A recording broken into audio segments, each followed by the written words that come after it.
ان عاشقہ وچوں ایک عاشق ہے حضرت شماس بن عثمان رضی اللہ تعالی عنہ، نام ویسے انہاں دا بھی عثمان ہی ہے۔ مکہ شریف وچ پادریاں دا ایک گروپ آیا، انہاں وچوں ایک نوجوان پادری سی بڑا سونا سنکھا، تے او دا نام سی شماس۔ تے مکے دیاں گلیاں وچ حال حال پہ گئی کہ ایک پادریاں دا گروپ آیا ہے، انہاں وچوں ایک جوان پادری ہے شماس، بڑا ہی سونا ہے۔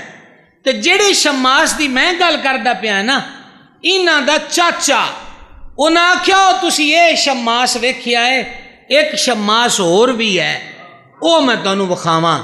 او انہاں نوں چاچا لے کے آیا، یعنی حضرت سیدنا شماس رضی اللہ تعالیٰ عنہ نوں جوان ہے۔ انہاں کہا آ شماس ویکھو، جدوں لوکاں نے انہاں نوں ویکھیا نا، انہاں آکھیا پادریاں والا شماس تے اے دے اگے شے ہی کوئی نہیں، ایڈا حسین و جمیل، مکے دی کان وچ ایڈا عشق لکیا پھردا ہے۔ اس شماس نو بھی حضور دی غلامی دا شرف لب گیا۔ مسلم بن عمیر بھی سونا، وہ قاضی لوک شوک جناب، کیڑی منہ دی خوبصورتی، فیس ویلیو، اے دے پیچھے مر گئے۔ ایتھے فیس ویلیو والے حضرت مسلم بن عمیر دی تانوں گل سنائی، ہن ایس سونے حسین دی گل سناندا پیا۔ اسی کیڑیاں صورتاں لے کے بہ گئے جنہاں دی حفاظت کرنی ہے۔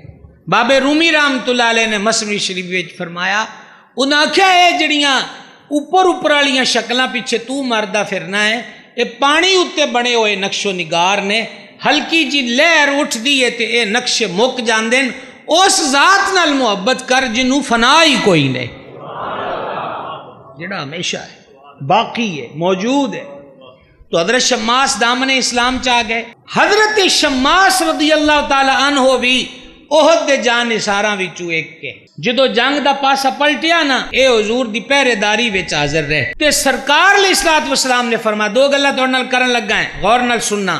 میرے آقا نے فرمایا کہ جدو پاسا پلٹیا ہے نا تے تیر وس دے پے سن، تے فرمایا میں تے جدر ویکھیا ہے مینوں شماس ہی نظر آیا ہے۔ کیا بات ہے جناب، میں تے جدر ویکھیا ہے مینوں شماس نظر آیا۔ سرکار فرمایا جے میں شماس نو کسے شے نال تشبیہ دواں نا کہ کیڑی شے نال اونوں تشبیہ دینی ہے، تے فرمایا میں اونوں سپر آکھاں گا، ڈھال آکھاں گا، کہ جیڑا احد دے میدان وچ کافراں دے حملے اگے میری ذات واسطے ڈھال بن کے کھلوتا رہیا ہے۔